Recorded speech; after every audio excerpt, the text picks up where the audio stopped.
Welcome to Working Class Hollywood, conversations with people that make the movies, TV shows, and entertainment you love. If you're looking to break into or move up in the entertainment industry, or you're just a fan of content and want to hear about how it's made, this is the podcast for you. I'm your host, Jeremiah Smith.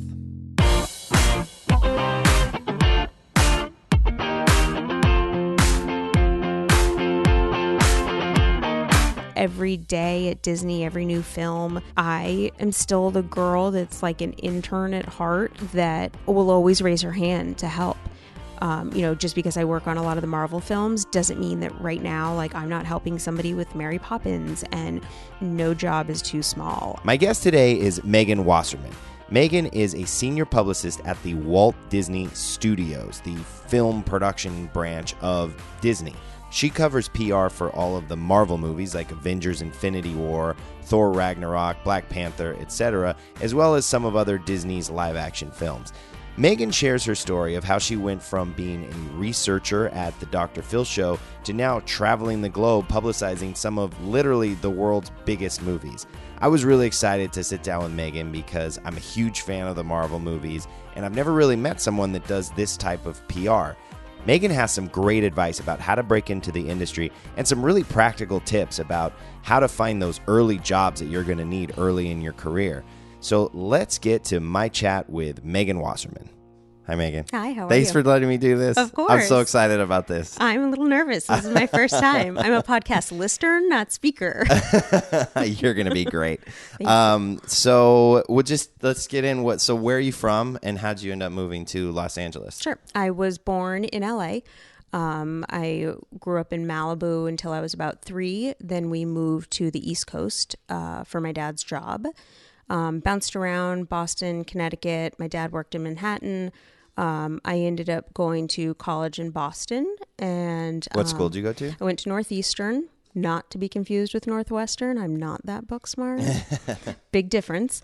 So Northeastern has this program called a co-op program, which after your freshman year of full schooling, you go to school for 6 months of the year and then you work for 6 months of the year. I love that. So yeah, it's a really great program that you can get an internship in your field. They don't mind if you move wherever you need to go. I did my first one in Boston at a place called Allied Advertising, which is now, I think, called Allied Integrated Marketing. They have offices all over the country. They basically do the grassroots promotions for primarily movie studios. So when I was there, I was just a floating intern, but they had all the major studios, all the small studios, indie studios, and we did the grassroots marketing in Boston. And did you know at that time when you were in college that you were interested in marketing and advertising, or did you kind of just like stumble into it? I don't think I stumbled into it. Since I had family back in Los Angeles, uncles, grandparents, we'd come back to see them every year, and I kind of knew bright lights, big city. I felt like I should be here, but I didn't quite know why or what. And then when I think I was like 9 or 10, I was watching an after-school special, and a commercial came on for what people do for their jobs, and it was a casting director. And I don't know why at that young, I was like, that's what I'm going to do. My God, what is this special? Like, I should have been watching this show as a kid. I know, it was some random commercial that kind of just spotlighted what people do for their job. And so something just clicked with me. And then as I got a little bit older, my best friend from junior high and high school can tell you that I think as, early as 12 and early teens, I am a generation of the real world and the beginning of reality television, that I would always say, I'm going to cast for the real world one day. You just watch. I still have not casted for the real world. That is so funny. but I felt like just being a people person and intuitive and finding people interesting creatures, I thought I could excel at that. So I knew I wanted to get to LA to explore, to see if that was something I would end up in. So you were targeting internships during college that were like entertainment related. Yeah, I knew I definitely wanted to be entertainment. Right across the city is another entertainment specific college called Emerson. Oh yeah, I almost went to Emerson. Yeah, I was like this close. I know, and I thought about it, and I actually didn't even apply because I thought, what if this Hollywood thing doesn't work out, or something else strikes my fancy in college? You don't have anywhere else to go. So I did end up going to a bigger university that if I wanted to, do psychology or something else, I had the option to move around. But I also knew that I've always been a worker bee and not that book smart, that I wanted to get my feet wet and start to explore and see what I wanted to do. So this was the perfect school. After the Boston internship, I had a few more cycles to get jobs. Again, they didn't care if you moved. So I picked up and I moved to New York City, and I worked for Universal Studios. I worked for what was then USA Films, transitioning into Focus Features, and PMK, which is a mostly celebrity, but certainly other people, personal publicity management firm. And these are all like part of your university studies. Yeah, they have, Northeastern has certainly a very large library of internships that you can go into their, I'm sure it's all digital now, that you can go in and look at all the different jobs and maybe connections that other students have made into companies. Because when I was there, I was the first one to move to not the first one to move to New York, but move to New York and then work at these studios, work at PMK. So I certainly gave back to the university and said, here were my contacts, here's what I did. So I loved it. I mean, by the time I graduated college, I had a full resume and a edge above other kids. I think that's genius. Like, I've never heard of a college that does it quite like that. I interned while I was at UCLA. I did 3 or 4 internships, but it was just like, at night, like 1-2 days a week, or like you'd take a day that you didn't have classes or whatever, but to do like a full-on like full 6 time, months, 5 days like, a week, out 5 days a week. That's how we all learn. Sometimes you're paid, sometimes you were paid, sometimes you weren't. So I think some of them I maybe made minimum wage, and of course when you move to Manhattan, which it can't get any more expensive, one of the studios only paid like $7 a day, and that wouldn't even buy you lunch in New York. $7 a day? Yeah. A lunch stipend. It's more like just a large bottle of water stipend. But here's a tip, and I should have researched it before coming on to your podcast, is for the time that I was working in New York, NYU rented out their dorms because those kids do have summer off. So they rent out their dorms, like actually pretty cheap too. Now, granted, not to age myself, but this was at least maybe 17 years ago. So they make a little extra money, and I had a place to live. So I got to live in Chinatown.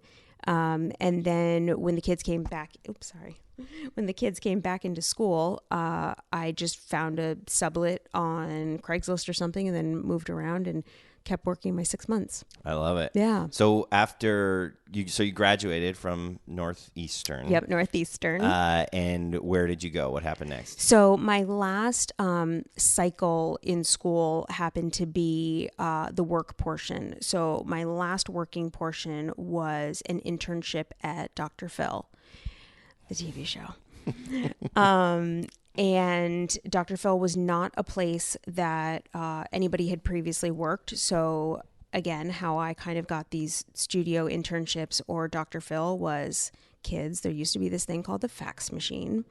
And I just faxed like a crazy person to all of these places. And luckily, my resume ended up in people's hands and not the trash can. And because I had those other studio internships, Dr. Phil's show called me. And again, since I am lucky enough to have family here, I came out, stayed with my uncle for a while, and was an intern on the stage of Dr. Phil. So I helped get the guests ready to go right before going on stage, helped with hair, makeup, everything, getting them to sign some waivers that sign their life away. And then I was asked to go start to work in the office because I was one of the few interns that had 5 full days a week to dedicate to them. So I started to work in the office, and they were really happy with me, and I was super excited to be there. And they actually ended up offering me what they call a researcher job, which is similar to a PA on some shows. And because I was technically done with my classes, I could accept. I said just one hitch. I got to go back and walk down the aisle at the Fleet Center in Boston because I'm the first one to graduate in my family. So yeah, I accepted the job. And a researcher on a talk show like that is reading hundreds of crazy emails from crazy people in this country, trying to get on the show. Like at the end of the episode where they're like, if you've got a story that you think should be on TV, email us at this. And then it like landed in your inbox. Absolutely. The different topics were posted online. If a topic fit a person, they wrote in. And I will say one of the fun parts of the job, and this is maybe season 2, season 3, I was there. So it's when he was really still at his height, and he's still getting decent ratings. To call and say to somebody, hi, this is Megan from the Dr. Phil show, and to hear them have an utter breakdown, freak out, excitement on the other end is kind of cool. I worked on Extreme Makeover Home Edition, and the best like moments of that show were getting to call the families and letting them know that the crew was coming out, accepted. And we'd like all do it in a big group because everyone loved to hear it. You put it on speakerphone, and it was just it's life changing for these people. Yeah, I mean, both their home getting made over or getting to meet, their self-help guru, Dr. Phil. It's exciting. Totally. Yeah. So how long did you stay at Dr. Phil? I was there about a year and a half, which is about a season and a half. And then I felt like I had really done everything I could there. Booked some really interesting shows, had some great guests, learned a ton. Thought maybe I would stay in television because they kind of do say if you can work at Dr. Phil, you can work anywhere.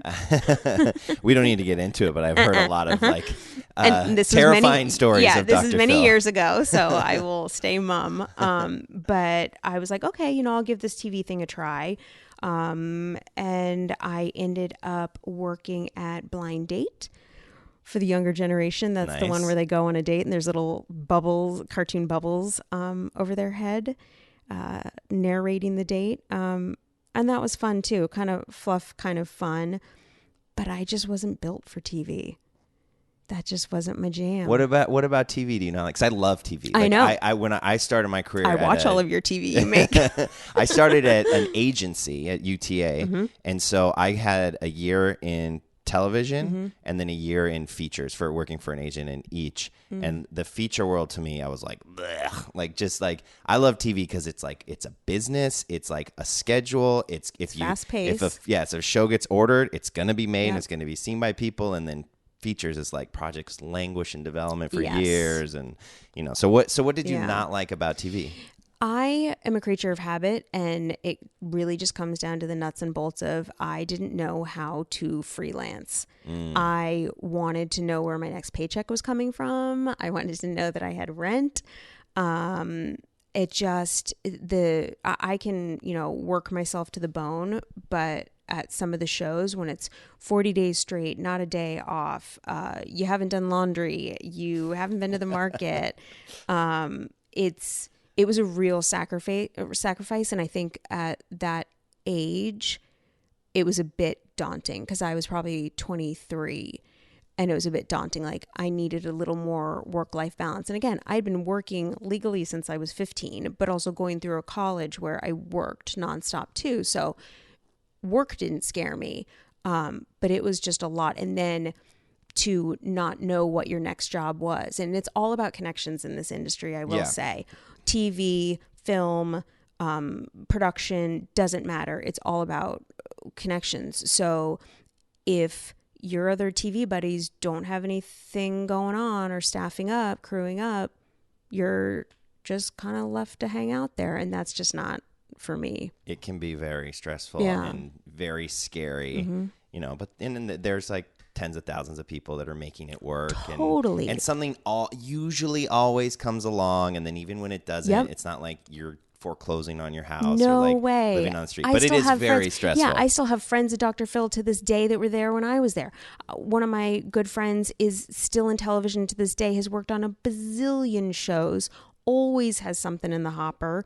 And even times that she's gotten nervous, something will come through. Yeah. And maybe even something new. Maybe you were in the field and now you're going to go into an editing bay, or there's always something new to learn. There's so many jobs in television in different aspects. That just wasn't for me. And I kind of missed the television production part of it all, being in the editing bay or the control room. So I didn't have those tools to fall back on either. I really only knew what started as an internship and then all of a sudden was a job. Right. And I didn't really grow up learning that stuff. So, but that was fine. I mean, I was in the land of opportunity here. But I did kind of have to self-start myself after making the decision that maybe TV wasn't going to be where I was going to have a career. So did you start looking for like a staff job somewhere? Yeah, like a full-time position? Yeah, I went on everything from Staff Me Up to Craigslist to, I will say I have a lot of kids graduating college that will reach out to me, or other interns at other parts of Disney that will find me somehow and ask for advice. And I will say, if you live in one of these cities, like New York or LA, maybe even some of the top 5 entertainment markets in the country, if you have an entertainment temporary job firm, go. I mean, I went in and I took a typing course there so that, they could register how fast I typed. And again, I was very lucky to have a solid resume already that I think by the time I think it's still here in LA, called Comar agency. I mean, there's so many, Apple One, there's a lot of temp agencies around here. I think by the time I walked out of there and by the time I got back to my apartment in Hollywood, they were already calling me to go into Jerry Bruckheimer's office. Yeah. And I was scared to death just by something new. But I said, okay, let's do it. They're literally just their secretary or assistant when you walk into his production company office in Santa Monica had gotten hired onto one of the Pirates of the Caribbean and was in one of the gorgeous islands being a PA. And so that spot opened and I took that job and they told me, look, if you want this job, you can have it because it isn't just a temp job. And I thought, I don't know if I'm ready to be a front desk assistant type of thing. So it just magically worked out that those connections kicked back in. And I had a friend from college who I was an intern with. And she said, there's an assistant opening at Disney. Where do I call? Where do I sign? Where do I send my resume? Yeah. So. Yeah. That piece of advice, I think, is like an amazing, very practical piece of advice. Because it's true. When I was an assistant at Disney for a year, there was temps coming in all the time. And the ones that like people liked, they would somehow find a way to keep them around. Absolutely. And it's a great way for you to kind of get your feet wet in just about anything, to see what you like and what you don't. So you almost like get the college experience I had, that I knew by some of my internships that this isn't something I really wanted to pursue further. So you get at these temp agencies, you get that opportunity to say, oh, okay, I like going to a production company and seeing, what does a producer even really do? Or going to a major film studio and working at ABC, Disney, animation. I mean, it's like you kind of get to pick whatever you want to do. And it's a great way to see what's out there. I'm adding that to my list, like a top advice for people breaking in: internships and temp agencies. Yeah. So thank you for that. Yeah. So did you get that assistant job at Disney? So I went into Disney. I was totally scared again because I had worked in Boston, which is not New York or LA. It was for a very similar kind of part of film PR, in that it would be in the field department. So the field department actually oversees exactly who I was working for in Boston. So that's why it kind of came full circle. But I hadn't been on the studio side in this aspect. I didn't know the LA market like that for film. So I just put my big girl shorts on and said, you know what, you're going to figure it out. So I went in there with the best attitude possible, and I did get the job. Amazing. Yeah. And is that, then you've been there ever since? Yeah. So that was 13 years ago. Wow. So you started as an assistant in the publicity, publicity department? So I was an assistant in the field publicity department. I was an assistant to a VP, but Disney, at least for Disney, it was a very unique, and I was so lucky, position, because not only did I support the department and the VP for field marketing and publicity, but that position actually ran and produced all the press junkets for domestic publicity. So for those that don't know what a press junket is, if you haven't seen, what is it, the John Cusack movie, America's Sweethearts, and the whole... Yeah. The mockumentary of a junket, kind of. I mean, if any of you watch like Entertainment Tonight or something like that, when you see the actor in a film sitting down with the television host, that happens at a press junket. So those actors have to sit in a room and have about 65 people run through that room and ask about the same 3 to 5 questions 65 times. So I helped kind of produce all of that. So from making sure all of the press got to the location, we flew some in, some were LA based, making sure that the actors had all of their rooms that they needed there, the schedules, down to the catering, the rooming lists, watching the budgets for the press junkets. As an assistant / in about 2 to 3 years of being an assistant, I became a coordinator, but still sat in the same setup of the department. So yeah, it was kind of crazy. And I was, sometimes the only assistant or coordinator on conference calls with other studios that were VPs and stuff like that running this job. So I felt very lucky that it just so happened that those duties fell onto me, because I learned a ton. That's awesome. Yeah. And so what is your title now? What are you doing? So moved up after many years, and I am now a senior publicist. And I do international publicity primarily for the Marvel films at Disney, but also some of the other live action films. And what does that mean? So what do you do? What's your day-to-day? I sit at a computer a lot. So do all of us. But I know. But I actually travel a lot. So now I help oversee all of the international markets that Disney either has their own offices in all the international markets or have agencies in all the markets. So if I send out like an email blast to all of our contacts and Disney offices, it's like a 500 person list. So we have like 500 worker bees around the world, just about in every major market and city. So I help those publicists in those markets make sure that they have all the materials that they need to help promote the film locally, both audiovisual and written. And I also help them get access to the talent. So I also work with all of the personal PR reps for the actors in our films to get anything from phone interviews to iPhone messages to coming on the tours. And the tours are a large part of my job. So for example, Avengers Infinity War. We took all those actors. Maybe some people have heard of it. Maybe. If you haven't seen it, spoiler alert. No. So for that one, because I can only talk about the past, not the future, a Marvel blow dart will go into my neck if I I say Disney anything. has ears in this room, I'm sure. So Marvel Infinity War, for Avengers Infinity War, we went on the road with some of the actors, and we went anywhere from Seoul, South Korea, to Singapore, to Brazil, London, Mexico City. Those are our traditional haunts, but we certainly go to Russia, Australia, France, Germany. We kind of literally go around the world. And that's like the publicity tour before a movie opens, and all the actors are doing interviews on talk shows or with news outlets or premieres around the world. I mean, with social media these days, I'm sure everybody's seen a glimpse of somebody on a red carpet in some other place other than New York or LA. That's what us international publicists do.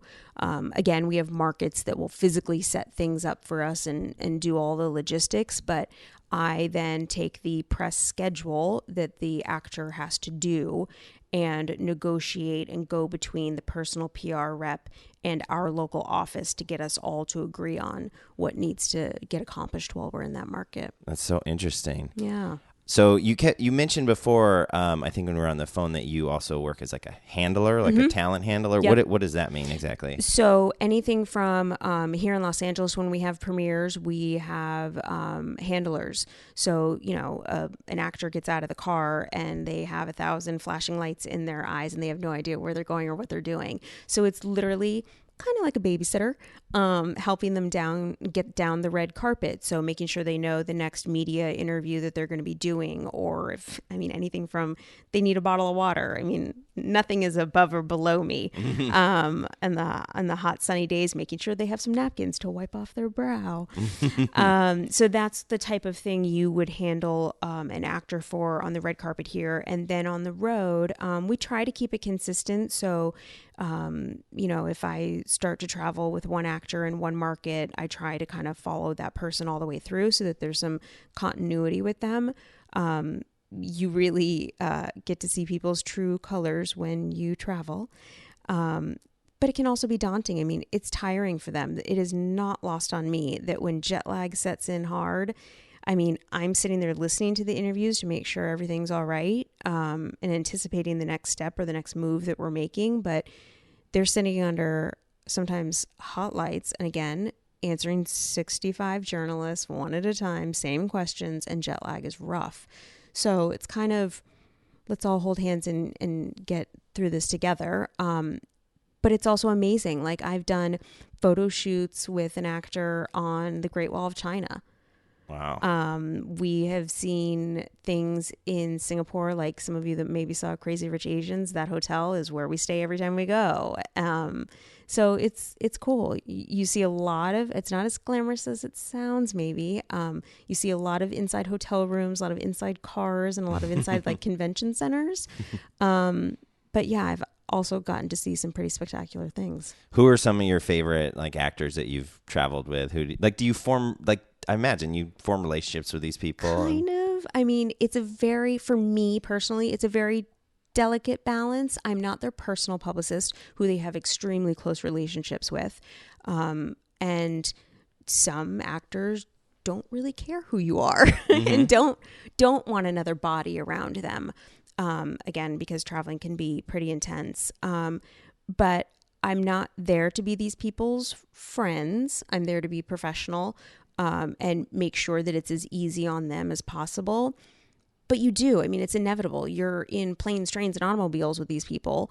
You can't help but kind of form relationships. So some good ones. Tom Hiddleston, who plays Loki in our Marvel films, is incredibly smart and gracious and appreciative.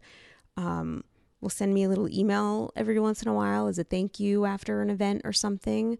Mark Ruffalo, who plays the Hulk, is incredibly he's an American treasure. Let's be honest. Incredibly sweet and warm and just engaging. And I appreciate everything he does, kind of on his soapbox about all of his social issues and stuff. Who are some other good ones? Those are the two that jump out at me straight away. And I'd love to know who are the worst, but I'm imagining again that Marvel blow dart. So you mentioned over the phone that you're already starting to work on the campaign and the schedule and everything for the next Infinity War movie, right? Yeah. Which is there a title, like an official title for it yet? Not yet. No, we just know there's one coming. Obviously, and have they even announced like an air date? Yeah. Is it April? May. So next May, Yeah. the next Infinity War. Really what they're calling is the last of the Avengers franchise, if you will. It's going to be the last one. So some people are calling it part 2 of Infinity War or part 4, because really it's the 4th one. So whatever you want to call it is the last installment of the Avengers kind of franchise. Not to say that Marvel is going anywhere. We have plenty still coming. Yeah, they're not going anywhere, I'm sure. No. And like the ending of the last Infinity War, like spoiler alert, if you haven't seen Infinity War. You should turn this off now and go watch it because it's buy it on DVD. Awesome. Buy it on DVD. But the ending, it like wrecked me. Like I'm getting emotional just thinking about it. Like I was watching it with my children. And I look at me, I'm like legit like tearing up right now. He is, ladies and gentlemen. It's so embarrassing. But like all these characters that like I've invested so much time in, and I've seen every movie, and they're just like vanishing, like disappearing. I call it dusting. Dusting. That's a great term for it. It's kind of like if you blow dust out of your hand, like that's kind of what they do. Spoiler alert. So it's been really interesting how we take on the last installment because there are major characters that have dusted, for lack of a better word. So how do they fit into the publicity for this next campaign? I mean, they're major stars. Like, for example, like spoiler alert, Benedict Cumberbatch is he's also one that I love. He dusts. So how do we use him in the next one? Do we use him in the new one? What can he say? And this is all the PR and the stuff that happens that you guys start to see as consumers on TV, on social media, on billboards, softly about 2 months before. Maybe there'll be what we call a teaser trailer or poster, as much as like 4 to 5 months out from the film opening.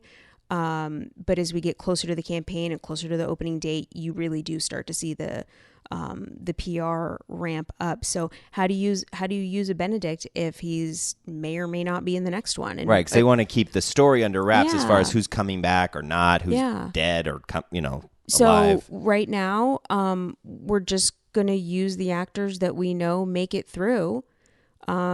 And then see what happens. So we will still have all the tour stops in a Los Angeles junket and things like that, but with the actors that the consumers know are going to definitely be part of the next one. So who all dusted at the end? So you like been? It's almost more easy to say who didn't.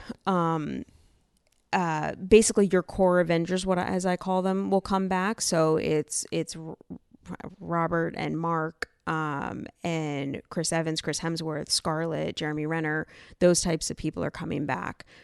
Paul Rudd, as you will have seen if you saw Ant-Man and the Wasp, does not dust. So some major stars will definitely be in this. And then I can't say much else. And then but everyone else is off limits for you for the time being. From a PR standpoint, until people start to see the film. For films like this, generally a studio will not screen it a lot prior to the release. They do want some good buzz going and some chatter, but they also want to really save it for the fans. With a film like, and I can only speak to Disney/Marvel films, from a PR and marketing standpoint, there are so many spoilers in these types of films that we don't want to show it to too many people. Our fans and our fan base, fanboys, are usually very good about not spoiling it for people that haven't seen it. So, throwing out a tweet or whatever. But we do kind of protect the film because we don't want to ruin it for people that have been waiting to see stuff. Yeah. Did they keep it pretty under wraps even internally? Oh, yeah. Like, have you seen the next movie or read the script or anything? Nope. Not Avengers. Mm-mm. Yeah. Nope. So even inside Disney, there's there's a wall of the movie doesn't go outside that wall. Nope. We hear either from Marvel, Kevin Feige, the president of Marvel, is a genius. Also incredibly nice in person and just has this master plan, in his mind of where Marvel is going. And now that Disney has bought Fox, where those characters are going to be going. I honestly don't know anymore, but Fox has the rights to like Fantastic Four and Wolverine and things like that. So it's going to be interesting to see how those may change coming under the Disney umbrella. But yeah, internally it's very hush hush. And if you do go read a Marvel script like a Captain America or Guardians of the Galaxy, not an Avengers 4, you have to go to a specific room where you are locked in there, and the notes you're able to take just to remind yourself, because they're so dense, of what happens have to be very brief. It's like a CIA safe room or something. It's no joke. But I don't blame them. Again, one spoiler just literally spoils it for everybody. Yeah. So, well, so big picture wise, like Is it your team or who inside Disney is kind of overall strategy as far as like, okay, how are we going to roll out publicity for this movie? Like, when is the first trailer going to drop? When is the second trailer going to drop? When are we going to send people on interviews? Like, who's doing the kind of big picture planning?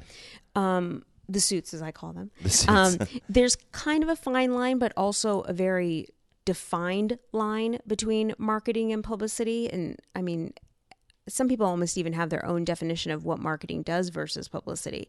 I would say that marketing are the ones for us that kind of control that sort of timing of trailers and posters and outdoor art and stuff like that. And it is a little bit formulaic throughout a lot of campaigns. But then there are, special campaigns that are totally different, or you want to reinvent the wheel. But it's definitely marketing that kind of have those timed beats. But then there's other little things like I end up tending to go to Brazil Comic-Con, which is actually huge. And I think it even rivals San Diego Comic-Con now. Yeah. So I end up going with Marvel in some form or fashion every year now. I think this is my 4th year maybe. And we were able to launch the Guardians of the Galaxy trailer there because it just so happened the timing of needing another trailer to come out and a large event coincided together. So when that trailer hit screen in Brazil, I was emailing and texting and WhatsApping back in Burbank, LA. It's live. You guys can now post it wide. And then it literally gets blasted onto the internet all over the place. Oh, that's so fun. Yeah. Do you have like a simple explanation of what the difference between marketing and PR is? Yeah. I mean, the biggest difference is that PR gets the film, well, marketing too, but PR really gets the film when it is done. It is in the can. It is done. There's no more changes. And then that's when our job starts. We are along for the ride as maybe reshoots are done, things like that. But we really start to promote the film with the actors about 2 months out. But we are working on it forever. Disney's actually one of the few studios at this moment. I'm sure things are going to change soon for other studios, but Disney's one of the few studios, if the only, that is global in its marketing and PR, meaning that back in the day, it used to be kind of segregated domestic publicity and marketing versus international publicity and marketing. Now, the way that Disney at least looks at publicity is that we do kind of put our fingerprints on it from the beginning, which would mean like a start of production press release going out and making sure press are aware of what's going on, all the way through to our home entertainment / streaming, whatever you want to call it these days. We kind of all sit under the same roof. So I am a part of a team that also has a team member that works specifically just on U.S. domestic press. But I only work globally, but we work all together. So we consider ourselves global publicists. Is it that marketing is trying to reach consumers and fans, and PR is dealing with like press? Yeah. Like, is that kind of a... Yeah. Yeah. So marketing will work with all of the posters and the trailers and the outdoor art that you see, and the timing of things, whereas publicity is gearing it a little bit more towards making sure the press are aware of what's going on, that they're talking about it, and kind of getting that narrative going. And then the consumers kind of see it through the press or social media these days, stuff like that. Gotcha. Yeah. So what do you love about this crazy, interesting job that you do? Oh, God. When I worked in the grassroots field marketing stuff, I kind of always peeked over the fence because it's when we were two separate things, international and domestic. I kind of peeked over the fence because I always knew they were jet setting off somewhere, and working with the actors and going to all these cool places. And I also knew that international was a place of growth in the industry in general. And it still is. I mean, if you haven't checked the box office in China lately, they're opening theaters hand over fist, and they really are up there box office wise with what the United States, North America is now. There have been times where they've lapped us like on an opening weekend. So it's been an interesting area of growth, and honestly, nothing is the same. You kind of touched on it earlier that TV is kind of fast paced, and once you kind of finish an episode, it's almost like opening a whole new chapter, but much more fast paced. We kind of hold on to our, movie for a lot longer. Like I could be working on the same title for like 8 months, but I'll still be working on other titles as well because, as soon as something's kind of ending, there's something else in production. So I kind of like helping the baby grow for a little bit longer period of time. And I mean, talk about keep yourself on your toes all the time. I mean, if it's a missed flight or a delayed flight or a strike or sitting in traffic and trying to get to an international premiere, guys, Moscow has intense traffic. Where was I just going? And we were going to, I think maybe Taiwan, and like the flight canceled and we were literally about to get bumped 24 hours and then we would have missed the premiere. So I'm standing in the airport with an actor and a director and calling Disney Travel like a crazy person, trying to figure out like what other airline has room for us while every other person on that flight is trying to do the same thing. So I like problem solving. I like event planning, which in a way this kind of is. So it just kind of feeds into all my little OCD neuroses of loving things. And it sounds like you found a kind of a cool balance between, like going project to project. It is exciting. It is changing, but you're not freelance, Yep. So you have the stability of working for a big company. Yeah. Like Disney. Disney really encourages work-life balance. I'm not very good at it because when I wake up in the morning, I check my email like a crazy person because Europe's been awake for several hours. And then during the day here in Los Angeles, Latin America's awake. And then when you go to bed at night, Asia's just waking up. So I'm not very good about turning it on and off. It's always on for me, but I enjoy that. Like I've said, I'm always a worker bee, but I do get some work-life balance these days. And I horseback ride and I go, if I can, like every morning before work, and that's kind of my stress reliever. And then I go into hundreds of emails and dealing with that stuff. Is there anything you don't like about the job? That I can't turn it off because there are always emails coming in.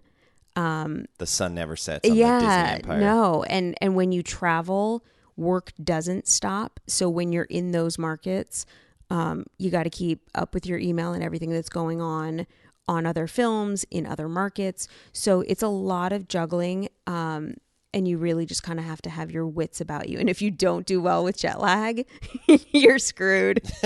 You're screwed. Because you really do have to. I mean, when you're in all these markets, there may not be enough coffee in the world to save you. But when there are things going wrong in a market, when you're on tour with actors and your local office there, you've got to be able to problem solve real quick. I mean, one of the last campaigns I was on, we were in a country in Asia, and the actor didn't like the lighting at one of our events and demanded that it be totally changed for the next event. There was a typhoon coming and there was nowhere to get additional lights during a typhoon. And so you want everybody to be happy. So you're trying to problem solve. Okay, well, we'll have the photographers up on an Apple box so that, or something, a riser to stand on, so that there's different lighting and different angles on their face. I mean, you have to wear more hats than you ever thought was possible. But that's what's fun about it. Yeah, but that's what's fun about it. But it's tough. Yeah. It can be really tough because sometimes you feel a bit helpless, like you're trying to please everybody, and it's just not possible sometimes.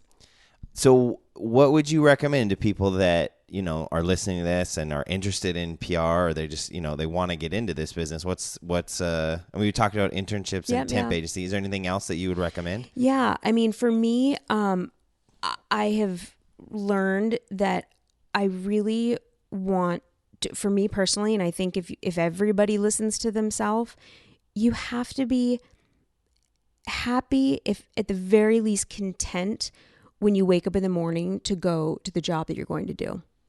Life is way too short for you to be miserable at your job. And I know it can be easier said than done, that it sometimes can be scary or hard to change your routine, try a new job, whether it's in or out of whatever your industry or section of focus is. But I've had to make that decision in the past that, you know what, I'm not happy waking up in the morning anymore. And it's more of an annoyance and brings me down.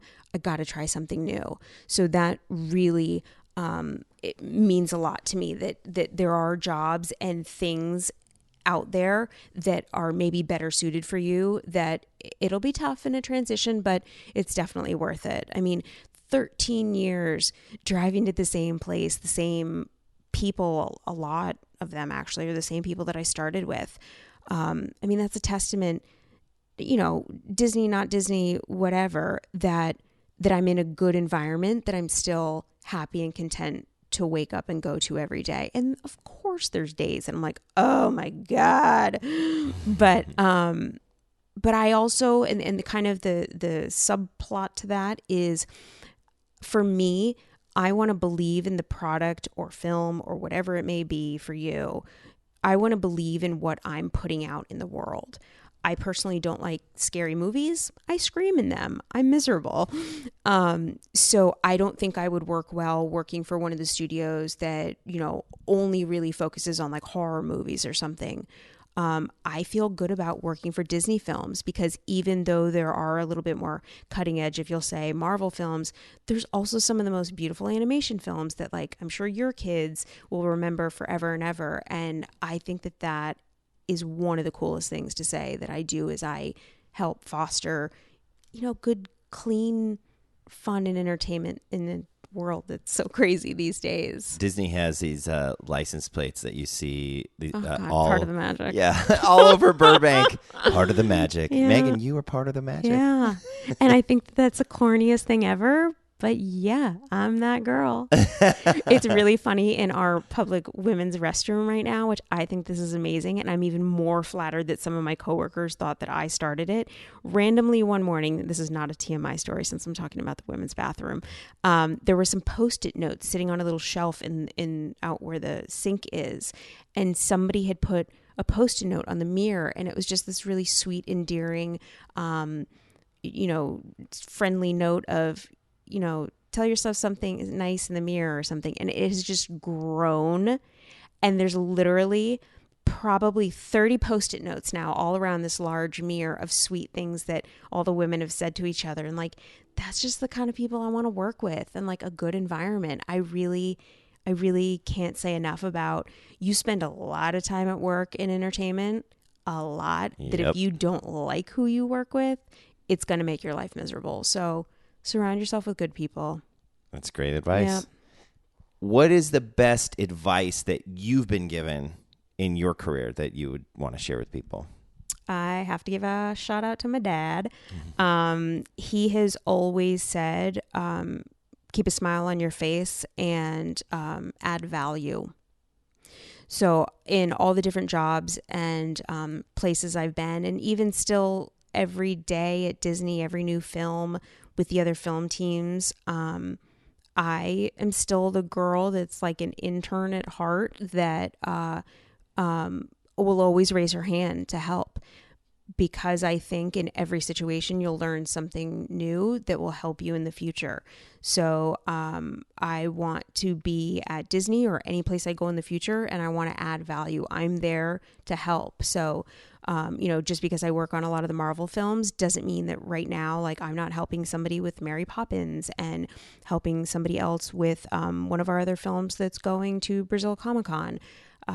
Just add value. And honestly, going through a bazillion internships, no job is too small. I mean, I kind of got hazed at some of my internships.